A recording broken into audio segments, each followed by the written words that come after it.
Tanggal ang angas ng import ng Northport. Gustong hamunin si Japet Aguilar. Paika-ika sa Troy Rosario papunta sa kanilang bench. Na-injured pa, tagal hindi nakatayo si Troy. Anyari sa Batang Pier, nagpaulan ng 3 ang Ginebra. Another Game 5 semifinals matchup sa pagitan naman ng Barangay Ginebra at Northport Batang Pier. Isang panalo na lang nga ang Ginebra at makakapasok na nga sila sa finals, kung saan waiting na nga sa kabila ang kanilang rival na TNT Tropang Giga. First quarter ay maganda nga ang simula ng Northport sa opensa, kung saan nagkaroon nga sila ng 8-2 start. Ganda din nga na pinapakitang depensa ng Batang Pier, pero entering the halfway mark ay paunti-unti ngang nakukuha ng Ginebra ang kanilang rhythm sa opensa, kung saan step up nga dyan offensively si Japet Aguilar na naging agresibo sa pag-atake sa basket. Tuluyan na kang naitabla ng Gene Kings ang score matapos ang basket ni Troy Rosario. Bigla ngang lumamig ang opensa ng Northport, kaya tuluyan na nga nakuha ng Ginebra ang kalamangan sa naging 3-pointer ni RJ Abarientos. Bigla na ding nagparamdam sa opensa si Jamie Malonzo sa late minutes na nagkaroon ng 5 straight points, kaya makakapagpabaon pa nga ng isang puntos na kalamangan ng Ginebra after ng opening frame sa score na 23-22. Second quarter ay mainit nga kagad ang simula sa labas ng Ginebra, kung saan nagkaroon nga sila ng back-to-back 3-pointers na nagmula kay RJ Abarientos at Jamie Malonzo. Biglang arangkada na nga ang opensa ng Ginebra entering the halfway mark, kung saan take over na nga dyan si Troy Rosario na naging dominante sa loob ng paint. Umabot na nga sa double digit ang kanilang kalamangan sa naging putback shot ni Jamie. Buhat na buhat naman nga ni Kadim Jack ang opensa ng Northport para pigilan ang paglayo ng Gene Kings. Kahit nga na lumalaki ang lamang ng Ginebra ay nag-aangas pa rin nga itong si Kadim Jack. Tina-trash talk niya pa at tinahamon si Japet Aguilar. Sa late minutes ay biglang nabuhayan nga ang opensa ng Northport, kung saan nagkaroon na din nga ng tulong ang import ng Batang Pier.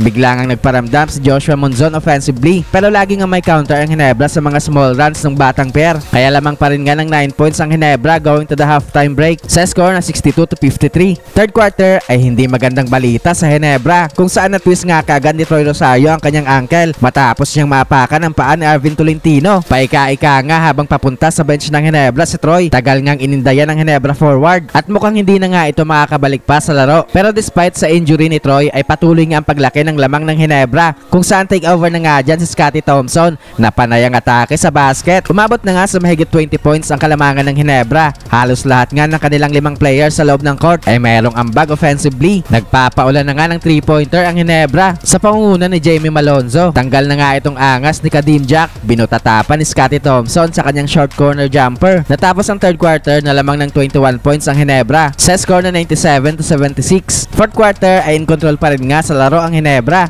Hindi nga basta-basta makalapit ang Northport dahil laging may counter ang Gene Kings sa kanilang mga baskets. Well, na-maintain nga ng Ginebra ang kanilang malaking kalamangan. Showtime pa si RJ Abarientos at Japet Aguilar sa kanilang alley-oop play. Hindi na nga nagkaroon pa ng big time run ang Northport para makabalik sila sa game. Kaya sa huli nga ay panalo sa laro na ito ang Ginebra para mag-advance sa finals, kung saan makakalaban nga nila ang TNT Tropang Giga.